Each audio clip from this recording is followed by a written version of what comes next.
이 시간 하나님 말씀은 마태복음 16장 13절에서 28절까지 말씀을 가지고 전하겠습니다. 13절에 보면은 예수께서 빌립보 가이사라 지방에 이르러 제자들에게 물어 이르시되 사람들이 인자를 누구라느냐.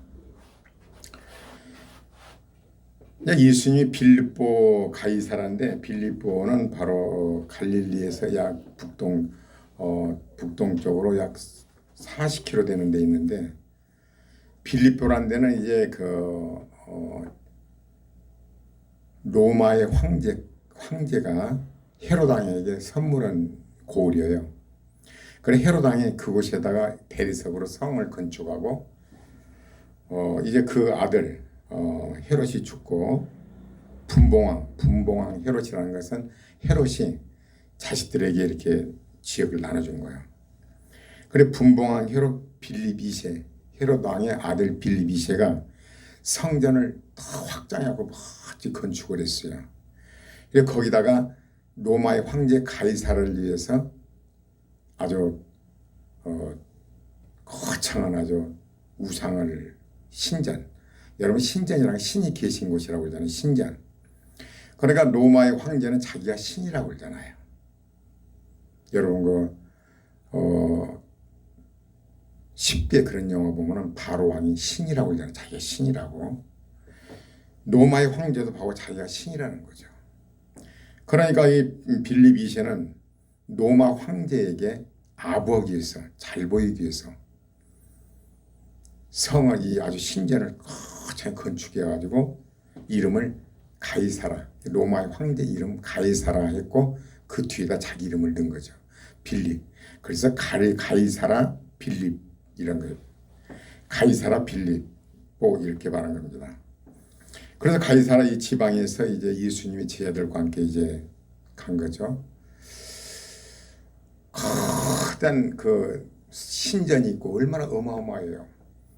로마의 황제가 자기가 신이라고 하는 신전을 딱 주는 거죠.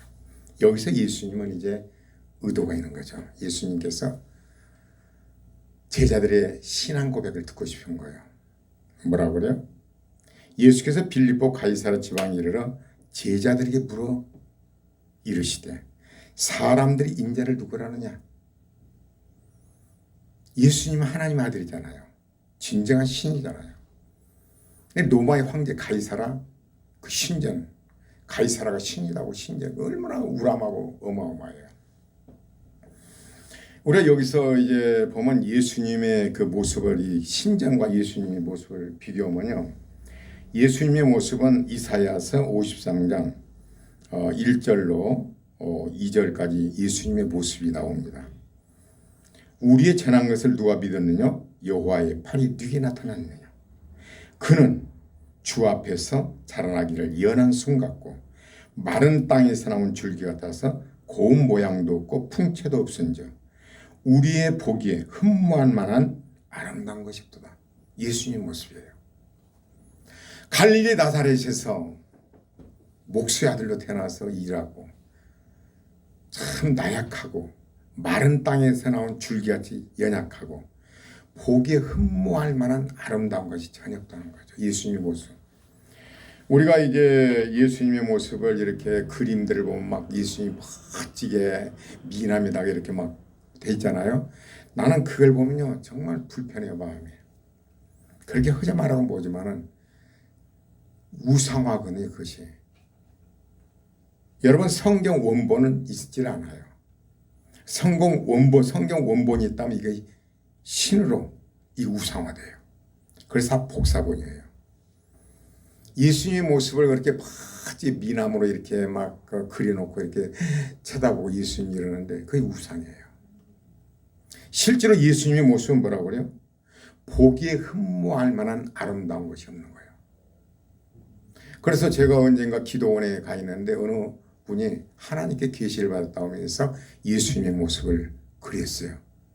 그래서 그려놓은 것을 제가 사왔는데 어디로 갔는지 모르겠어요. 정말 이 모습 이대로 있어요. 그는 주 앞에 자라나기를 연한 순 같고 마른 땅에서 나온 줄기 같아서 고운 모양도 없고 풍채도 없은즉 우리의 보기에 흠모할 만한 아름다운 것이 아니었는 거죠. 얼마나 사진은 멋지고 막 예수님 모습이 막 미남이잖아요. 그래 막 예수님 이러는데요. 그렇지 않습니다. 저는 정말로 마음이 불편해요. 그런 걸 보면. 하나님 뭐라고 하실까? 그래 로마의 가이사라 신전 어마어마하잖아요. 막 대리소를 어마어마한 데서 예수님이 너희는 사람들이 나를 누구라 하느냐. 그러니까 뭐라고 그래요? 사람들이 세례 요한이라는 거예요. 왜냐하면 세례 요한이 목잘려 죽었잖아요. 근데 세례 요한이 환생되어 나타났다. 두 번째 엘리야다. 엘리야는 말라기 4장 4절 5절에 보면요. 메시아가 오시기 전에 길을 준비하는 거예요. 근데 예수님이 말씀하시기를 그 엘리야는 바로 세례 요한이 엘리야라고 그러거든요. 그 다음에 에레미야다. 왜냐하면 예수님이 웃으신 거 봤어요? 예수님이 웃는 거 없었어요. 기뻐하였다라는 지금 웃는 걸 못 봤어요. 에레미야 선지자는 눈물의 선지자거든요. 하나님의 백성들에게 선포하고 그런데 결과는 없고 눈물을 흘리면서 그 이스라엘 백성들에게 이렇게 했던 예레미야. 어떤 사람은 에레미야다. 또 어떤 사람들은 선지자 중에 하나다 이렇게 말한 거죠. 예수님이 얼마나 서운하셨겠어요. 예수님이 이제 뭐라고 하시냐면 그러면 너희는 나를 누구라느냐 그런 거죠. 사람들은 그렇게 말하는데 너희는 나를 누구라느냐. 우리가 그 장면을 이렇게 보면요.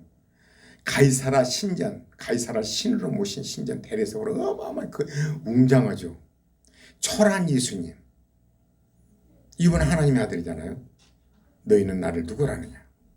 우리가 이걸 볼 때요. 우리가 예수 믿는다고 하지만은 TV 나고 가수나 이런 사람들 스타들이 막 사람이 꽉 밀려가지고 표를 못 사서 야단이잖아요. 그런데 목사님들은 이제 말씀을 전하는 데 있어서 정말 그렇게 옵니까? 또 여러분은 하나님의 아들이라 하나님의 딸이라 하면서 대기업 총수들 큰 빌딩에다가 좋은 차에다 좋은 것이다. 그런데 초라하게 예를 들어서 개척교회 목사라든가 얼마나 초라해요. 하나님의 아들인데도 그게 주눅 들잖아요. 예수님 모습을 여러분 연상해 봐봐요.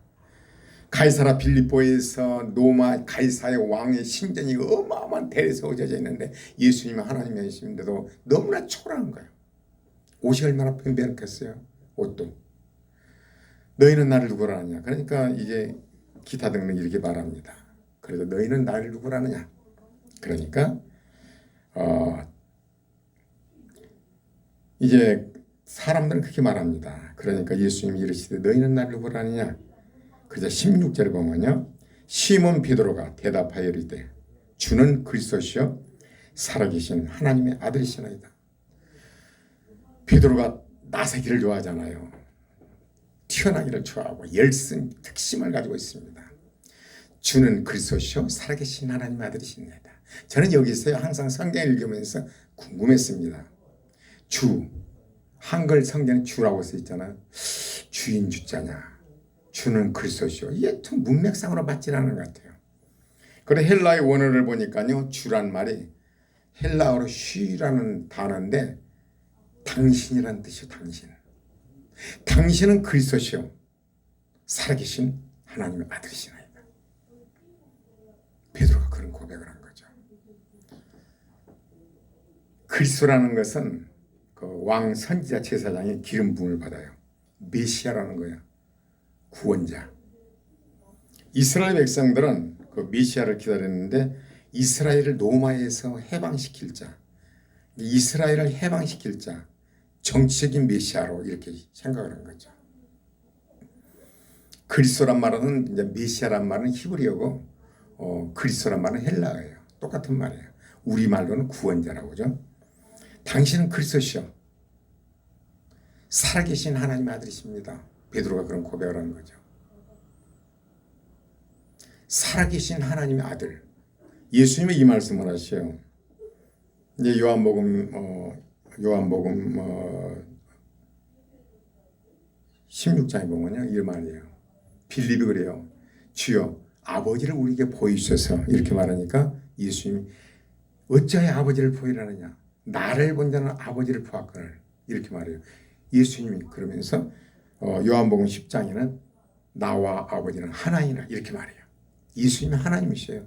하나님이 인간의 몸을 입고 오신 거죠. 우리를 구원하기 위해서. 그러자 이제 예수께서 이제 그 베드로가 얼마나 신앙 고백을 잘해요. 베드로가. 그러니까 예수님이 17절에 보면요. 예수께서 대답하여 이르시되 바요나 시몬아 네가 복이 있도다. 이를 네게 알게 한 이는 혈육이 아니요 하늘에 계신 내 아버지니라. 여기서요. 나는 이 성경 읽으면서 이게 참 궁금했습니다. 예수께서 대답하여 이르시되 바요나 시몬아. 바요나 시몬아. 그래서 우리가 헬라어를 분석해 보니까요. 바는 아들이에요. 요나는 아버지라는 뜻이에요. 그 시몬의 아버지요. 그러니까 시몬의 말하자면 요나의 아들아, 요나의 아들 시몬아 이런 거죠. 히브리어로 바요나 시몬하는 것은 바로 요나의 아들 시몬아의 뜻이에요. 그래서 요한복음 20장, 21장에 보면요. 예수님이 요한의 아들 시몬아 그러거든요. 요한의 아들 시몬아. 이게 바요나 시몬은 히브리어죠. 그리고 베드로는 헬라어죠. 하여간에 그 요나의 아들 시몬아 예수님이 이렇게 말씀하신 거죠. 그리고 네가 복이 있도다. 네가 복이 있도다. 그러면서 또 단 하나가 빠졌더라고요.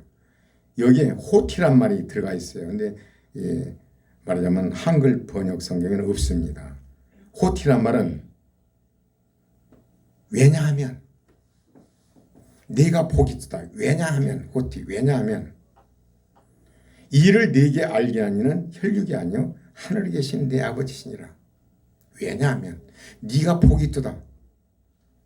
왜냐하면 이를 네게 알게 하니는 하나님이시니라. 그래서 이것은 우리가 무슨 뜻이냐면은 베드로에게 알게 하신 이는 하나님이라는 거죠. 하나님이 보여주셨다는 거죠. 보여주시고 계시하신 거죠. 우리가 예배소서를 보면요. 예배소서 보면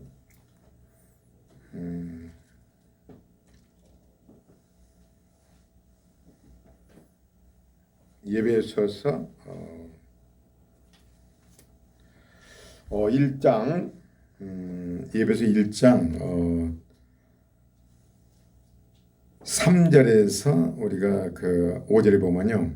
찬송하리로다 하나님 곧 우리 주 예수 그리스도의 아버지께서 그리스도 안에서 하늘에 속한 모든 신령한 복으로 우리에게 복 주시되 곧 창세전에 그리스도 예수 안에서 우리를 택하사 우리로 사랑 안에서 그 앞에 거룩하고 흠이 없게 하시려고 그 기쁘신 뜻대로 우리를 예정하사 예수 그리스도로 말미암아 자기의 아들들이 되게 하셨으니 그러면서 2장 이제 8절에 보면은 너희가 그 은혜를 인하여 믿음으로 말미암아 구원을 얻었나니 이것이 너에게 사는 것이 아니요 하나님의 선물이라. 이 말은요. 시몬 베드로가 주는 그리스도시여 살아계신 하나님 아들이십니다. 이렇게 고백을 했는데 예배서서 보면은 뭐라고 나와요? 창세전에 이 우주를 짓기 전에 택했다는 거죠. 여러분 야곱과 에사가 이제 한 씨와 한 배에서 있는데 뱃속에 있을 때 큰 자가 어린 자를 섬기리라. 여러분과 내가 우연히 앉아 있는 것이 아니라 하나님이 이미 우주를 짓기 전에 창세를 택해놨다. 이건 엄청난 복이요. 그러니까 예수님이 뭐라고 요한의 아들 시몬아 요한의 아들 시몬아 네가 복이 있도다. 하나님이 그렇게 택했다는 거예요. 하나님 너에게 가르쳐줬다는 거예요. 보여줬다는 거예요. 베드로는 뭔 말인지도 몰라. 그런 고백을 한 거죠. 왜냐하면 호티 왜냐하면 빠졌다고 그랬잖아요. 왜냐하면 이를 내게 알게 하니는 하나님이시라. 우리가 예수 그리스도를 구주로 이렇게 믿는데 그것은 우리가 믿어지는 게 아니에요. 은혜로 말미암아 은혜가 주어져야만이 믿음으로 구원을 돼요. 여러분에게 예수 그리스도가 하나님의 아들에 대한 것을 믿어지게 해야만이 되는 거죠. 은혜가 와야 믿어지는 거죠. 우리가 성경을 읽는 데 있어서 하얀 종이에 문자 인쇄되어 있잖아요. 이것은 그냥 읽으면 글자예요. 그러나 성령께서 하나님께서 조명하시면 이 뜻을 깨달아요. 내가 여러분들에게 설교를 하지만 이 설교를 하나님이 역사를 해 여러분 것으로 받아들여져요. 아무나 믿어진 게 아니죠. 제가 아신 분 어떤 분은요, 3년 5년을 이렇게 교회를 다니시고 선교사를 자기 입에서 극진히 모시고 그러는데 나한테 고백을 해요. 안 믿어진대요. 안 믿어진대. 이게 믿으면 좋은데 안 믿어진대요. 나의 친구가 이제 그 시골에서 의사를 하시는데 너무나 사람이 좋고 인품도 좋고 정말 인격이 훌륭해요. 갔더니 이제 식사를 사준다고 해서 밥을 먹는데 내가 기도를 하겠다고 기도를 했는데 나한테 그래요. 야, 나는 왜 안 믿어지냐. 자기 부인은 천주교 다니는데 자기는 안 믿어진대요. 이게 대부분 믿고 싶어도 안 믿어요. 베드로에게 지금 주는 그리스도시요 살아계신 하나님 아들이시나이다. 바요나 시몬아 네가 복이 있도다.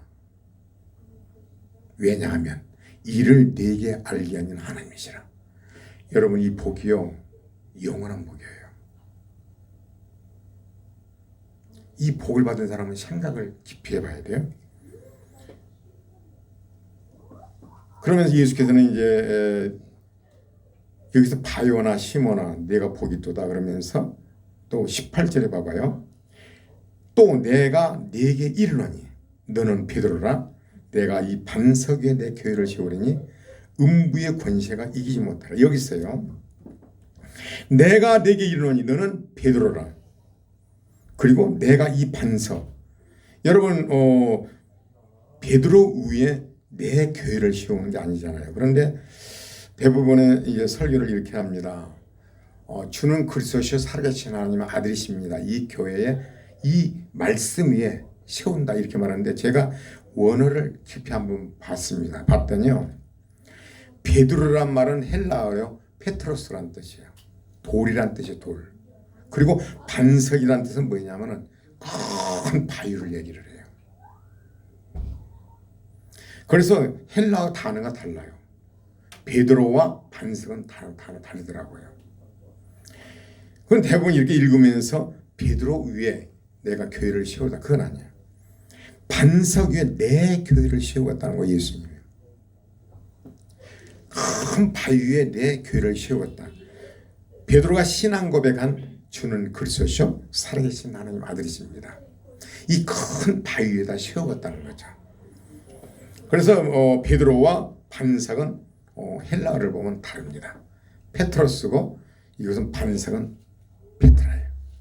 이것을 여러분 아셔야 되고 분명히 예수님의 내 교회를 세우리라 그러면서 음부의 권세가 이기지 못하리라. 여러분 사람이 제일 무서워한 것이 뭡니까? 죽음이에요.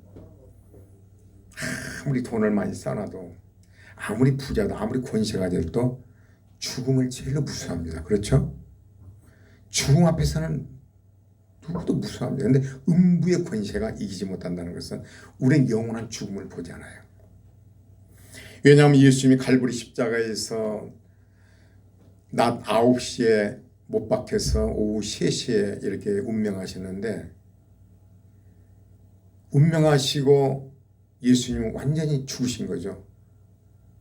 금요일날 오후 3시에 십자가에 매달리시고 토요일을 거쳐 주일날 아침에 일찍 부활했잖아요. 그러니까 만 4일이 아니라 사흘째 되는 날에 부활하신 거죠.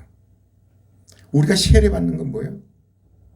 예수님과 함께 죽은 거죠. 십자가에서. 물속에 들어간 것은 예수님과 함께 죽은 거예요. 죽어서 올라올 때는 어때요? 이제 숨을 딱 쉬고 물속에 들어가잖아요. 들어가서 물에 나오면서 후 숨을 쉬잖아요. 후 하잖아요. 그래서 예수님과 함께 이제 부활된 거예요. 이걸 얘기하는 거예요. 음부의 권세. 그래서 우리는 이제 아담과 하와의 죄로 말미암아 이건 반드시 없어져야 죽어야 돼요. 새 생명이 태어난 거예요. 새 생명. 사망이 없어요. 그래서 음부의 권세가 이기지 못한다 이 말을 하는 것입니다.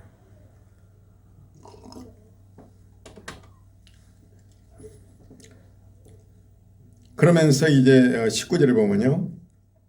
내가 천국 열쇠를 네게 주리니 네가 땅에서 무엇이든지 매면 하늘에서 매일 것이요. 네가 땅에서 무엇이든지 풀면 하늘에서 풀리리라. 이 해석은요, 베드로에게 네가 땅에서 베면 하늘에서 베고 네가 땅에서 풀어야 하나님 풀린다. 근데 이것은요 어디에 나와 있냐면은 마태복음 18장 15절 이하로 여러분 한번 펴보시길 바랍니다. 18장 15절이요. 네 형제가 죄를 범하거든 가서 너와 그 사람과만 상대하여 권고하라. 만일 들으면 네가 네 형제를 얻을 것이요 만일 듣지 않거든 한두 사람을 데려와서 두세 증인의 입으로 말마다 증창케 하라.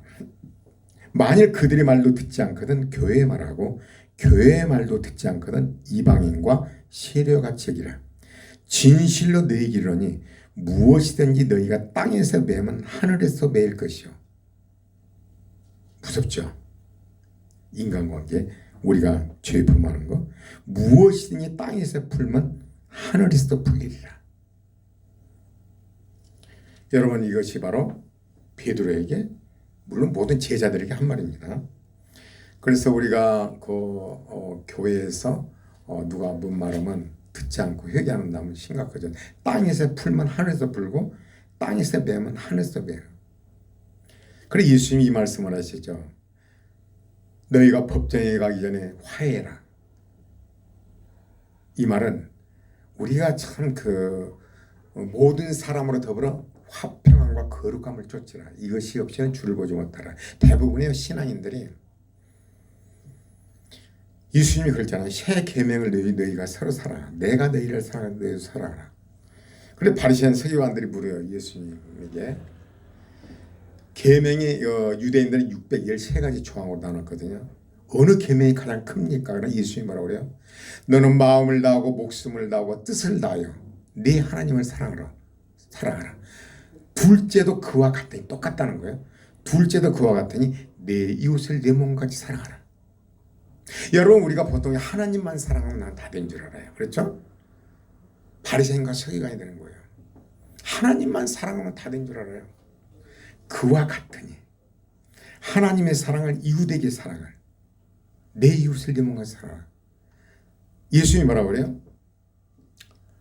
지극히 작은 자에게 한 것이 나에게 한 것이라고 그러죠. 별 볼일 없고 작은 자에게 나한테 한 거라죠. 지극히 작은 자 이게 우리가 중요해요. 우리가 이웃사랑이요. 예수 믿는 사람은 하나님을 사랑하고 이웃을 사랑해야 돼요. 별 볼일 없고 지극히 작은 자 원수를 할지라도.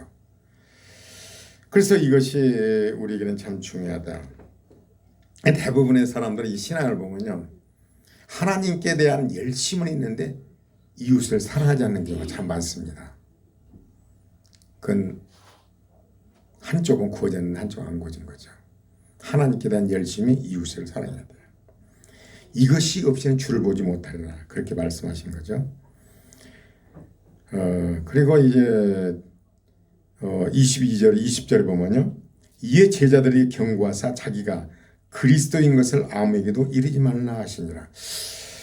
메시아 구원자라는 걸 왜 예수님이 그러셨을까? 여러분 생각해 봐요. 유대인들이 바라는 것은 뭐냐면 기적과 이적을 모세처럼 행하는 거예요. 그 헬라인들이 바라는 것은 뭐예요? 말을 잘하고 아주 지혜로운 말을 하는 거예요. 그러니까 멸망하는 자들이 미련한 것이요 구원은 우리에게는 하나님의 능력이란다. 헬라인이나 유대인은 미련한 것이요 그러나 구원은 우리에게는 하나님의 능력이다. 예수님 십자가에 죽으시고 온 인류의 죄를 위해 죽으신다. 그러면 헬라인들도 웃기는 거예요. 말도 잘하고 철학적으로 이걸 다 해명을 해야 된 거야.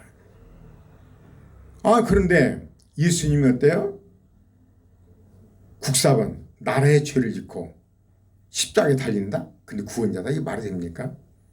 유대인들은요 이때까지 사상이 모세처럼 기적과 이적을 행하는 거, 신앙도 그러잖아요. 기적과 이적을 행하는 거.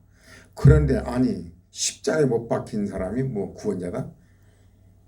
혼선만 빚을 뿐이요. 그래서 예수님은 제자들에게 내가 메시아라는 것을 알리지 말라 이렇게 한 거예요.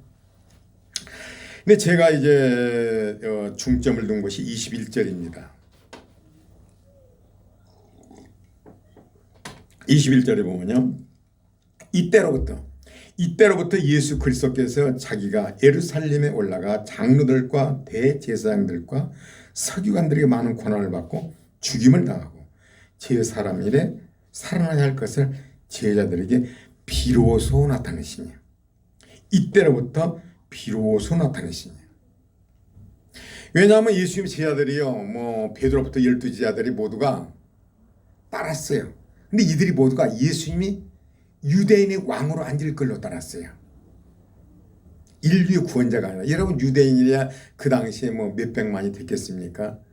23년도 6월달 인류 그 통계를 보면은 80억이에요. 근데 2025년도는 86억이 된다고 나오더라고요. 네이버를 쳐보니까.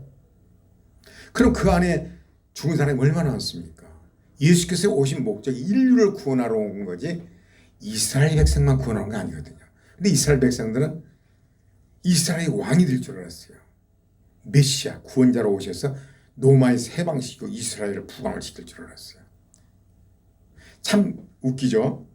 여기서 깊이 생각할 것은요, 제자들이 지금 예수님을 따랐잖아요.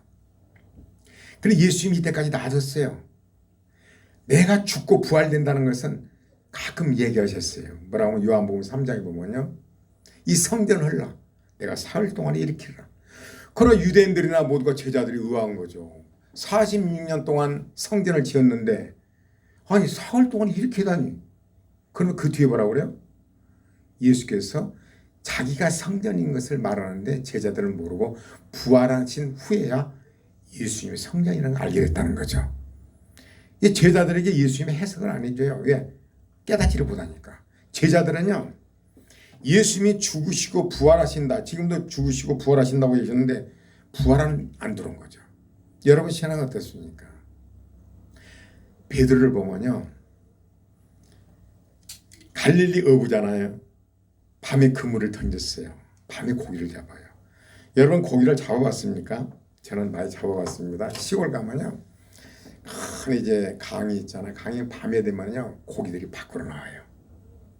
그러면 석유를 묻힌 회를 들고 와서 뜨는 거죠. 가상이 나와서 잠자 그러면 뜨는 겁니다. 베드로는 이제 밤에 그물을 던집니다. 얕은 물가에 그물을 던져요. 고기를 잡아요. 그래 그날은 이제 한 마리도 잡지 못하고 나와 있는데 예수님이 설교를 하셔. 야, 배 좀 빌려달라. 베드로가 배를 빌려드렸습니다. 배 위에서 예수님은 설교를 하셔요. 그리고 난 다음에 베드로에게 너는 깊은 데로 가서 그물을 내리라. 황당한 얘기죠. 아니 봄에 그 밤에 바상이 나와야 이 그물을 던져서 잡죠. 고기들 잠자고 있을 때. 그럼 대낮에 깊은 데가 그물을 내리라? 이게 말이 안 돼요. 그러나 베드로는 말씀에 의지하여 하나님 은혜를 준 거죠. 말씀에 의지하여 자기 경험으로는 말이 안 돼요. 그물을 던졌더니 희한한 능력. 그물이 찢어지게 잡히고 그물이 터지게 잡히고 두 배에 가득 차게 잡은 거죠. 베드로가 앉아 베드로 입장을 생각해 봅니다. 야, 이거 희한한 능력을 있잖아요. 이분만 따라가면 이게 땡이야, 땡. 그렇죠? 아니 자기의 어부인데 밤에만 거지 낮에도 그물 찢는다? 아니 죽은 자가 살아난다? 5개 보리떡 가지고 2마리 물고기 가지고 남자만 5,000명인데 여자까지면 10,000명은 될 거 아니에요. 자녀까지 하면 15,000 되겠죠? 이분 따라가서 이거 손해볼 일이 있습니까? 베드로와 그 제자들 모두가 다 마찬가지였어요. 따라다닐 때는 예수님이 이스라엘 왕으로 될 걸 생각한 거죠. 이분 따라가면 땡 잡은 거죠. 야고보와 어머니, 야고보와 요한의 어머니 세베대 아들 야고보와 말하는 요한 있잖아요. 그 어머니가 이런 말이에요. 주여, 주의 나라가 임하거든. 주님이 왕자리 앉거든. 내 아들을 좌의정, 우의정으로 좀 해달라고 그래요. 그러니까 예수님이 뭐라고 하세요? 너희가 구하는 것을 알지 못하는구나. 내가 받은 세를 내가 받을 수 있냐. 세는 이제 십자가에 뭐에 죽으신 것입니다. 할 수가 있나이다. 너희가 할 수 있다 할지라도 자리에 앉은 것은 아버지 몫이라 그러죠. 이들이 지금 따라다니는 것은요, 예수님이 인류의 구원자로 오신 건데 이들이 따라다니는 것은 이스라엘의 현세에 지금 먹을 거, 입을 거, 마실 거, 이 모든 거 보세요. 부족함이 없잖아요. 부족함이 있느냐 없나이다. 땡 잡은 거죠. 내가 베드로를 할지라도 부활이라 이건 생각 없어요. 그런데 예수님이 뭐라고 그래요? 내가 대제사장들과 서기관과 장로들에게 끌려가서 곤욕을 당하고 죽고 3일 만에 부활하리라 이런 거죠. 아, 이거 베드로가 볼 때 황당한 거예요. 여러분, 예수님 믿는데 어때요? 교회 가면은 문제도 해결되고 부자가 되고 자식도 잘 되고, 지금 이걸 보고 지금 제자들 따라다녔던 거예요. 예수님 보니까 이제까지 이렇게 교육을 시키는데 여기서 한 걸음 더 나. 좀 있으면 예수님이 이제 떠나시잖아요. 예수님이 본격적으로 이제 부활과 죽음을 처음으로 가끔 말씀하셨죠. 이 성전을 헐라 내가 사흘 동안 일으키리라. 그리고 누가복음 11장에 보면 요나의 표적 때는 보일 것이 없다. 요나의 표적은 뭐예요? 요나가 물고기 뱃속에서 들어가서 사흘간 있다 나오잖아. 나와서 니느웨 성에게 하나님 말씀을 전하니까, 니느웨가 어떤 나라냐면은 전쟁이 일어나면요 사람 그 머리에 가죽을 벗기는 아주 못된 족속이요. 우리 현실로 말하자면 살인자 이런 사람들이요. 자기밖에 모르는. 근데 요나가 물고기 뱃속에서 나와서 니느웨에 와서 외치니까 니느웨 사람들이 회개하는 거예요. 회개라는 것은 삶을 바꾸는 거죠. 삶을 바꾼 거예요. 요나의 표적. 예수님이 죽으시고 부활하신 다음에 말씀을 전하실 때 그렇게 됐잖아요. 그걸 얘기하는 거예요. 그 요한복음 3장도 마찬가지로 자기는 부활하리라, 3일 만에 일이라는 이런 게 아니에요. 근데 제자들은 안중에도 없어요. 뭔 말인지도 몰라요. 그러자 이제 16장에도 마찬가지로 이때로부터 예수 그리스도께서 자기가 예루살렘에 올라가 장로들과 대제사장들과 서기관들에게 많은 고난을 받고 죽임을 당하고 제3일에 살아나야 할 것을 제자들에게 비로소 나타내시니라. 범사에 보던 때와 기한이 있다고 전도 3장이잖아요. 예수님이 때가 된 거예요. 여러분, 자녀를 키우는데 어떻습니까? 태어났어요. 엄마가 볼 때는 너무나 좋은 걸 먹이고 싶어. 그러나 태어났으면 우유를 먹여야 돼요. 그 다음에 이유식, 그 다음에 커가면서 고기를 먹이고 교육을 시키고, 그 다음에 부모하고 이별할 때는 이제 장가 십장가 보내잖아요. 부모 그럴 때는 이제 부모가 야 너는 자녀를 이렇게 키우고 뭐 다 때가 있잖아요. 다 때가 있는 거예요. 예수님도 제자들을 데리고 다녔지만은 그렇게 내가 죽고 부활된다는 걸 수없이 말해서 이제 제자들은 못 알아들어. 오직 지금 예루살렘에 예수님이 왕으로 앉으면 한 자리 헐 의향밖에. 왜냐하면 세베대의 어머니 야고보 요한의 어머니가 좌의정 우의정 우리 아들을 앉혀달라니까 제자들이 막 부하는 거예요. 너만 그리 높은 자리 아니냐. 지금 제자는 예수님을 따라다니는 목적이 이거예요. 그러다 이제 베드로가 이걸 듣고 황당한 거예요. 아, 지금 내가 따라다니는 목적이 이게 아니었는데. 여러분, 교회 다니는 목적이 뭐예요? 자식도 잘 되고 사업도 잘 되고 건강하고 이런 것을 따라다니는데, 아니 이거 이러면 뭐가 돼요? 신앙이 아무것도 안 됩니다. 하나님께서 여러분과 우리를 다스리죠. 베드로가 예수를 붙들고 항변하여 이르되, 베드로가 황당하죠. 주여 그리마옵소서, 이 일이 결코 죽게 미치지 아니하리다. 뭐라고 하냐면 붙들고 항변하여, 이것은요 예수님을 딱 붙잡고요 꾸짖고 막 책망한 거죠. 감히 하나님을. 베드로는 기운도 있을 거 아닙니까?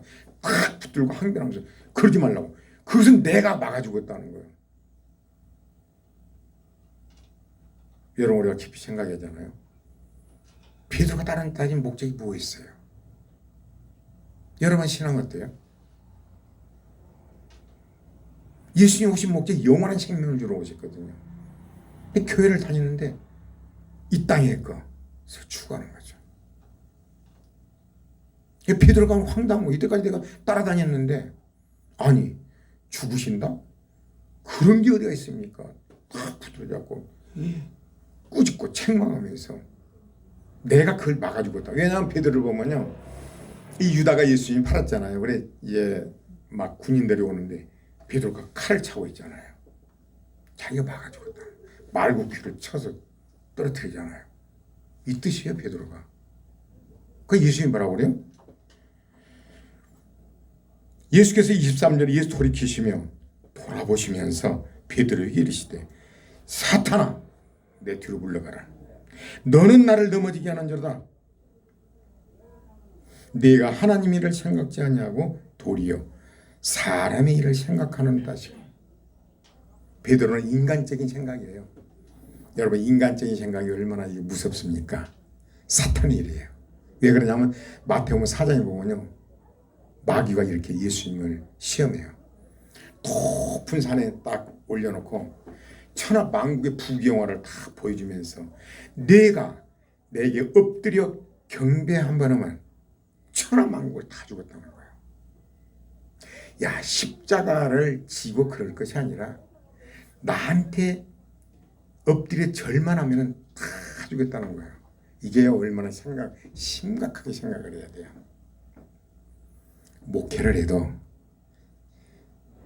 사도 바울처럼 십자가 위에는 자랑할 것이 없다가 아니라 나를 높이는 거예요. 여러분 세상을 또 연예인들이나 큰 부자들 얼마나 사람들이 우러봅니까? 그 사람들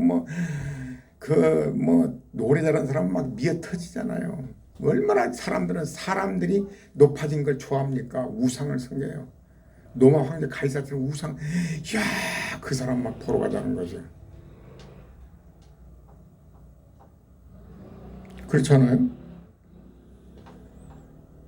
사탄은 그렇게 꼬시는 거예요. 세상과 적당히 살아라. 에?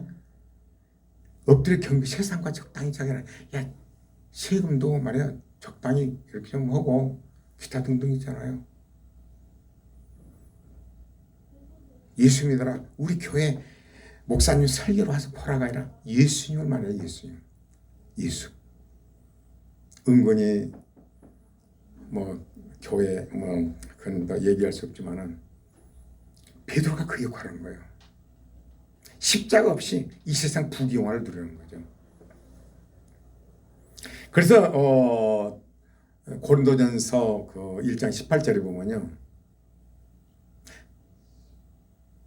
멸망하는 십자가의 도가 멸망하는 자들은 미련한 것이요 구원을 얻는 우리에게는 하나님 능력이라. 십자가의 도가요, 우리가 그 말씀 앞에 우리가 죽으라고 그러잖아요. 예수님 십자가의 도가 멸망하는 자들에게는 미련한 거예요. 아니 원수를 사랑해라고 있잖아요. 그런데 미련한 것이요. 그러나 구원을 얻는 우리 하나님 능력이다. 예수님이 십자가 질 필요 없이 너는 세상의 부귀영화를 다 누려라.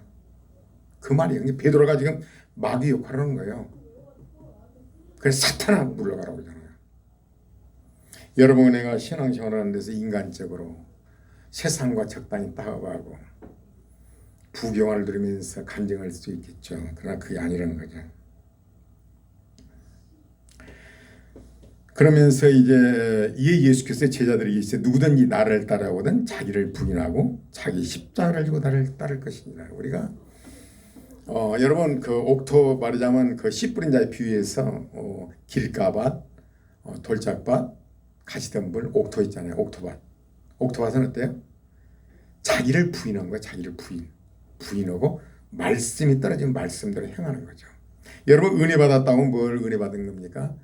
나가면서 은혜 받았다는 거, 야, 그 말씀을 듣고 나도 이제 이렇게 살아야겠다. 이게 은혜 받은 거예요. 근데 설교 들으면서 좀 감동이 왔다. 은혜 받은 게 아니에요. 이 말씀도 내가 살아야겠다. 오늘 설교를 듣고 어때요? 나도. 그러면요, 제자들은 그러면 어떻게 해요? 요즘 오늘 설교 제목이 뭐예요? 부활의 신앙이 없을 때라고 설교 제목을 줬거든요. 그러나 이들은 이 땅의 것만 추구했어요. 그런데 이제 제자들이 모두가 예수님 죽으시고 그러니까 다 도망갔잖아요. 부활하신 예수님을 봤어요. 부활하신 예수님을 봤는데도 이들이 어때요? 갈릴리에서 고기를 잡죠. 근데 성령이 임하니까 이들은 반대가 돼요. 이 땅의 것을 초계같이 얘기하는 거죠. 그래서 고린도 후서 4장 18절에 보면요, 우리의 돌아보는 것은 보이는 것이 아니요 보이지 않는 것이 잠깐이요 보이지 않는 것은 영원함이라. 우리의 돌아보는 것은 보이는 것이 아니요 보이지 않는 것이니 보이는 것은 잠깐이요 이 땅의 것은 잠깐 지나가잖아요. 보이지 않는 것은 영원함이라. 만일 땅에 있는 우리의 장막이 무너지면 하나님께서 지으신 집 곧 손으로 지으신 것이 아니요 하늘에 있는 영원한 집이 우리에게 있을 것이. 우리 육체는 반드시 죽어야 돼요. 우리 새로운 모습으로 하나님이 지은 모습으로 태어난 거죠. 그런데 심는 대로 거둔다고 그랬어요. 우리가 이 땅에서 행한 대로 하나님께서 하늘에 그건 자세히 보고 있어요. 어떻게 우리 모습이 될지. 하나님이 지으신 집이 있다는 거죠. 그런 제자들이 이제 이때까지 그랬는데 예수님은 이때로부터 이제는 이제 성숙해야겠다. 그래서 이때로부터 예수님이 본격적으로 내가 십자가에 죽고 부활한다는 것을 구체적으로 가르쳐준 거죠. 예수님이 떠나실 때가 된 거예요. 그래서 제자들은 모두가 이 부활의 은혜 이것은 어떻게 우리에게 증명되는 것인가. 이들은 예수님이 죽으시고 부활하신 걸 봤잖아요. 우리는 어떨 것인가. 저희 이것을 여러분 기도해 보면 어떻습니까? 에베소서 말씀인데 에베소서에 1장 13, 14절에 이 말씀이 있어요. 그 안에서 너희도 진리의 말씀 곧 너희의 구원의 복음을 듣고 그 안에서 또한 믿어 약속의 성령으로 인치심을 받았으니 이는 우리의 기업의 보증이 되사 그 얻으신 것을 구속하시고 그의 영광을 찬미하는 것이다. 여러분과 나는 어떻게 이 부활의 신앙을 가진 것인가. 이때까지 우리가 예수를 믿는데 이 세상 걸 추구했는가. 제자들처럼 여기서 업그레이드 돼야 된다. 물론 신앙이 단계예요. 우유를 먹고 이유식을 먹고 고기를 이 단계예요. 예수님이 이제까지 따라 제자들을 데리고 다녔지만 이제는 이것을 알려줘야 할 때가 돼서 이제 알리는 거죠. 그래 제자들은 모두가 부활하신 예수를 만나고 성령을 받음으로 이들은 순교를 하게 되고 이 땅의 것이 아니라 영원한 것으로 부활의 신앙을 가지는 거예요. 그래서 우리의 신앙은 부활의 신앙이 된다. 부활의 신앙. 이건 정말 우리가 기도해야 할 문제다. 이 땅의 것만 추구한다면요 보통 사건이 아닙니다. 왜냐하면요 예수님이 유다보로 뭐라고 그래요? 돈을 좋아하다 죽었잖아요. 예수를 팔아먹었잖아요. 예수를 믿는 데 있어서 돈을 보고 따랐다? 나의 유익을 위한 것이다. 네가 태어나지 않았으면 좋을 뻔하였느니라. 지옥이 얼마나 험해요. 이게 어떻게 보면요 네가 정말로 이 땅의 것만 추구한다면 태어나지 않았으면 좋았을 뻔했구나. 얼마나 심각해요. 여러분과 내가 부활의 신앙으로 이 땅의 것이 아닌 영원한 것을 향하여 나갑시다.